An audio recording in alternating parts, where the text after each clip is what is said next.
યુદ્ધ વચ્ચે દુબઈમાં સુરતના 20 પ્રવાસીઓ ફસાયા। 20માંથી 5 પ્રવાસી સ્પેશિયલ ફ્લાઇટ મારફતે પરત ફર્યા। દુબઈથી મુંબઈની ફ્લાઇટમાં પરત ફર્યા। પ્રવાસીઓ પરત ફરતા પરિવારે લીધો રાહતનો શ્વાસ। હજુ 15 પ્રવાસીઓ દુબઈમાં ફસાયેલા છે।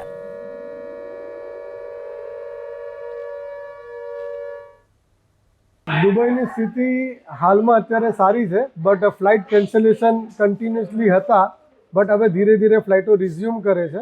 એટલે રિઝ્યુમ કરે તો એક ફ્લાઇટની અંદર લગભગ 300 થી 400 ઓન એન એવરેજ 4 થી 5,000 લોકો દુબઈની અંદર રિટર્ન થાય છે। તો એ day by day number of passenger વધતા જશે અને લોકો સુરતમાં આવતા જશે। બટ જે માહોલ વોરનો હતો એવી સ્થિતિમાં રેસ્ટોરન્ટો, હોટલ બધું ચાલુ હતું, એટલે એવો કોઈ ડરજનક માહોલ સર્જાયો નહીં હતો।